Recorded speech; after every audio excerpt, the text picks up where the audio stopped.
Hi friends, welcome to Ram's Vision. Friends, நீங்கள் வீடியோட thumbnail பார்த்தே கண்டுபிடிச்சிருப்பீங்க. எஸ், இன்றைக்கி வந்து பார்த்திங்கன்னா நம்ம சேனலில் நம்ம அஸ்வின் அண்ணா பற்றி ஒரு வீடியோ பண்ண போகிறோம். இப்போ வந்து பார்த்திங்கன்னா currently India versus Australia ongoing test match series வந்து போய்கிட்டு இருக்கு. ஸோ இப்போ தேர்ட் டெஸ்ட் மேட்ச் வந்து பார்த்திங்கன்னா எப்படியோ நம்மளை வந்து மழை காப்பாற்றிட்டு ஸோ மேட்ச் வந்து ட்ரா ஆகிடுச்சு. நான் வந்து ஓகே மேட்ச் ட்ரா ஆகிடுச்சின்னு சொல்லி ஹாப்பியாக இருந்தேன். பட் கொஞ்ச நேரம் கழித்து வந்து பார்த்திங்கன்னா அஸ்வின் அண்ணா வந்து அவருடைய ரிட்டையர்மெண்ட்டை அனௌன்ஸ் பண்ணிட்டாருன்னு சொல்லி நியூஸ் பார்த்தேன்.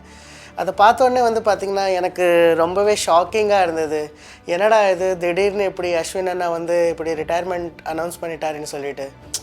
பட் கூட்டி கழித்து பார்த்தா அவர் வந்து கரெக்டான டைமில் தான் வந்து ரிட்டையர்மெண்ட் அனௌன்ஸ் பண்ணியிருக்காருன்னு எனக்கு பர்சனலாக வந்து ஃபீல் ஆகுது.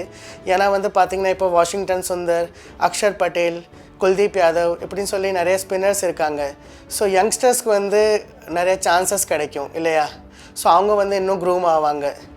ஸோ அது எல்லாமே யோசிச்சு தான் நம்ம அண்ணா வந்து ரிட்டையர்மெண்ட் எடுத்திருப்பாருன்னு நான் ஃபீல் பண்ணுறேன். நீங்கள் என்ன ஃபீல் பண்ணீங்கன்னு சொல்லி கமெண்ட் பண்ணி சொல்லுங்கள். ஓகேவா ஃப்ரெண்ட்ஸ், அஸ்வின் அண்ணா பற்றி ஒன் வேர்டில் சொல்லணுன்னா he's a legend. Yes, he's a true champion பிளேயருங்க, ஜென்டில்மேன் ஆஃப் த கேம். அவர் வந்து பார்த்திங்கன்னா கிரிக்கெட்டில் நிறைய விஷயங்கள் வந்து அச்சீவ் பண்ணியிருக்காரு, நிறைய ரெக்கார்ட்ஸ் எல்லாம் பிரேக் பண்ணியிருக்காரு. பட் பர்சனலாக வந்து எனக்கு அவர்கிட்ட பிடிச்ச விஷயம் வந்து என்னென்னா அவருடைய விடாமுயற்சி. எப்பவுமே வந்து பார்த்திங்கன்னா அஸ்வின் அண்ணா அவருடைய கேமில் ஏதாச்சும் ஒரு புது விஷயம் வந்து ட்ரை பண்ணிக்கிட்டே இருப்பார். லைக் வந்து பார்த்திங்கன்னா திடீர்னு கேரம் பால் கொண்டு வந்தார், திடீர்னு வந்து பார்த்திங்கன்னா சுனில் நாராயண் மாதிரி ஆக்ஷனில் போடுவார், திடீர்னு வந்து பார்த்திங்கன்னா பேஸ்பால் பிளேயர் மாதிரி அப்படி ஸ்டாண்ட்ஸில் வந்து நிற்பார். ஸோ அப்படி சொல்லிகிட்டே போகலாம். அவர் நிறைய விஷயங்கள் வந்து ட்ரை பண்ணிக்கிட்டே இருப்பார். அவருடைய கேமை வந்து எப்பயுமே மெருகேற்றிக்கிட்டே இருப்பார். ஸோ அப்படி பார்க்கும்போது அஸ்வின் அண்ணா வந்து வேறு லெவல்லாம். ஃப்ரெண்ட்ஸ், அஸ்வின் அண்ணா வந்து பார்த்திங்கன்னா நம்ம இந்தியாவுக்காக நிறைய மெமரபிளான பர்ஃபார்மன்ஸ் வந்து கொடுத்துருக்காரு. அதில் வந்து பார்த்திங்கன்னா ஒரு சில ஸ்டாண்ட் அவுட் பர்ஃபார்மன்ஸ் வந்து எனக்கு இப்போ ஞாபகம் வருது. அது வந்து உங்களுக்கு ஷேர் பண்ணலான்னு நினைக்கிறேன். ஸோ ஃபஸ்ட்டு வந்து எனக்கு ஞாபகம் வருது என்னென்னா, இப்போது 2022 பாகிஸ்தான் கூட நடந்த அந்த T20 வேர்ல்டு கப்பில் மேட்ச், அதில் வந்து பார்த்திங்கன்னா கடைசியில் ஒரு பாலுக்கு 2 ரன் தேவைப்படும். அப்போ வந்து அஸ்வின் அண்ணா பேட்டிங்காக வருவார். அப்போ அவ்வளோ க்ரௌடு, அவ்வளோ ப்ரெஷர். நவாஸ் வந்து அப்படியே லெக்கில் தான் போடுவார்னு தெரிஞ்சு ஆன்டிசிபேட் பண்ணி அப்படியே நின்னார். பார்த்திங்களா நம்ம தலைவன் அங்கே தான் நிற்கிறாரு நம்ம அஸ்வின் அண்ணா. கிரிக்கெட்டிங் மைண்ட் வந்து அஸ்வின் அண்ணாக்கு வேறு லெவல். அதுக்கப்புறம் வந்து பார்த்திங்கன்னா அடுத்த பால்லையே மிட் ஆஃபில் தூக்கி விட்டுருவார். செம்ம இல்லை? அதுக்கப்புறம் வந்து பார்த்திங்கன்னா 2013 நடந்த சாம்பியன்ஸ் ட்ராஃபி ஃபைனல், அதில் வந்து நம்ம அஸ்வின் அண்ணா தான் லாஸ்ட் ஓவர் போடுவார். அவர் தான் வந்து லாஸ்ட் ஓவர் டிஃபெண்ட் பண்ணுவார்.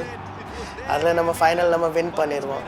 கரெக்டாக. அதுக்கப்புறம் வந்து பார்த்திங்கன்னா 2021 சிட்னி டெஸ்ட்டில் ஹனுமா விஹாரி கூட சேர்ந்து வந்து ஒரு சூப்பர்பான ஒரு பார்ட்னர்ஷிப். அதில் வந்து பார்த்திங்கன்னா மேட்ச் சேவிங் இன்னிங்ஸ் வந்து விளையாடுவாங்க ஹனுமா விஹாரியும் நம்ம அஸ்வின் அண்ணாவும். ஒரு எண்டில் வந்து ஹனுமா விஹாரி ஃபாஸ்ட் பவுலர்ஸை வந்து டேக்கிள் பண்ணிகிட்டு இருப்பாங்க. இன்னொரு சைடில் வந்து நம்ம அஸ்வின் அண்ணா நேத்தன் லைனை வந்து அப்படியே போர் அடிச்சிடுவார் டிஃபென்ஸ் பண்ணி.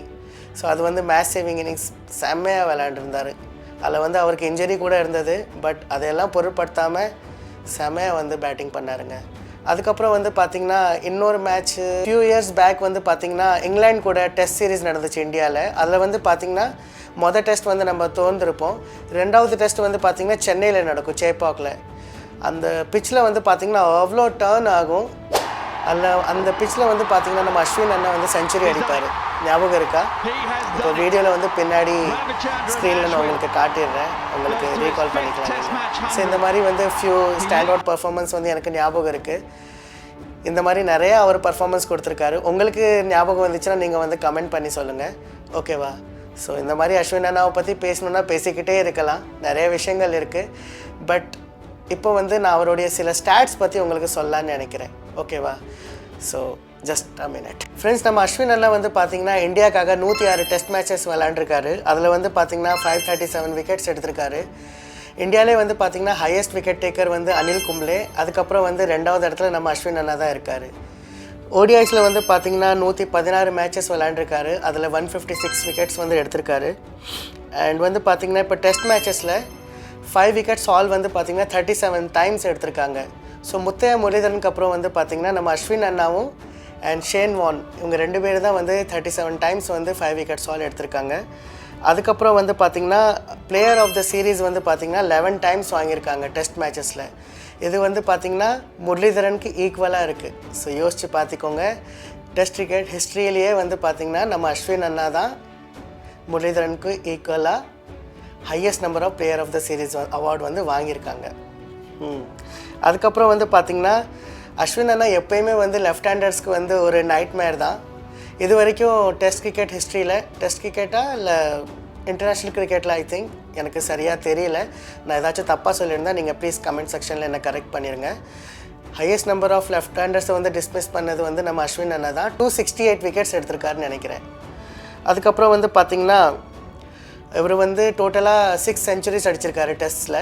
அதில் வந்து பார்த்திங்கன்னா 4 செஞ்சுரிஸ் வந்து அடித்ததில் அந்த 4 மேட்ச்லேயும் வந்து பார்த்திங்கன்னா 5 விக்கெட்ஸ் எடுத்திருக்காங்க. ஸோ 100 + 5 விக்கெட்ஸ் வந்து 4 டைம்ஸ் எடுத்திருக்காங்க. ஸோ இது வந்து பார்த்திங்கன்னா டெஸ்ட் கிரிக்கெட் ஹிஸ்ட்ரியிலே வந்து செகண்ட் வந்து ஹையஸ்ட் இவர் தான். ஃபஸ்ட்டு வந்து பார்த்திங்கன்னா England player, former England player sir Ian Botham. அதுக்கப்புறம் வந்து நம்ம அஸ்வின் அண்ணா தான். ஸோ இந்த மாதிரி நிறைய ஸ்டாட்ஸ் இருக்குங்க. அஸ்வின் அண்ணாவுக்கு வந்து நிறைய ஸ்டாண்ட் அவுட் பர்ஃபார்மன்ஸ் எல்லாம் கொடுத்துருக்காங்க, பேட்டிங்கில் கூட கொடுத்துருக்காங்க. ஸோ இந்த மாதிரி அண்ணா பற்றி சொல்லிகிட்டே போகலாம். நான் சொன்னது வந்து ஒரு சிலது தான், ஓகேங்களா? ஸோ ஐ ஹோப் உங்களுக்கு இந்த வீடியோ வந்து பிடிச்சிருக்குன்னு நம்புகிறேன். அப்படி உங்களுக்கு இந்த வீடியோ பிடிச்சிருந்தா இந்த வீடியோவை லைக் பண்ணுங்கள், கமெண்ட் பண்ணுங்கள் அண்ட் ஷேர் பண்ணுங்கள் உங்கள் ஃப்ரெண்ட்ஸ் அண்ட் ஃபேமிலி கூட. உலகம் முழுவதும் இருக்கிற அஸ்வின் அண்ணா ஃபேன்ஸ் இந்த வீடியோ நீங்கள் பார்ப்பீங்கன்னு நம்புகிறேன்.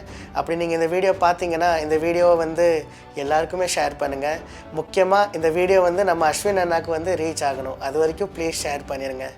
அஸ்வின் அண்ணா, எனக்கு வந்து ஒரு ஆசை இருக்குன்னா லைஃப்பில் ஒரு வாட்டியாச்சும் உங்களை நான் வந்து பர்சனலாக இன்டர்வியூ எடுக்கணும். அது வந்து என்னோடய ஆசை. ஒரு நாள் வந்து கண்டிப்பாக நிறைவேறும்னு நம்புகிறேன். So Ashwin Anna, thank you for entertaining as. இவ்வளோ வருஷமாக நீங்கள் வந்து எங்களை என்டர்டெயின் பண்ணியிருக்கீங்க. ஸோ இப்போ ரிட்டையர்மெண்ட்க்கு அப்புறமும் வந்து பார்த்திங்கன்னா உங்களுடைய கான்ட்ரிபியூஷன் இந்தியன் டீமுக்காக எப்போயுமே இருக்கும்னு நான் நம்புகிறேன். அண்ட் அதுக்கப்புறம் வந்து பார்த்திங்கன்னா யூடியூப் சேனல்லையும் நீங்கள் கலக்கிட்டு இருக்கீங்க. அண்ட் அடுத்த வருஷம் வந்து ஐபிஎல் இருக்குது. ஐபிஎல்லில் நம்ம தலை, தோனி, ஜடேஜா உங்கள் 3 பேரோட காம்பினேஷன் பார்க்குறதுக்காக நான் வந்து ரொம்பவே எக்ஸைட்டடாக இருக்கேன். ஸோ கைஸ், நீங்களும் வந்து எக்ஸைட்டடாக இருந்தீங்கன்னா கமெண்ட் பண்ணி சொல்லுங்கள், ஓகேவா? So see you all in the next video guys. அது வரைக்கும் love you all, tata, bye bye, take care. See you all in the next video guys. Bye bye.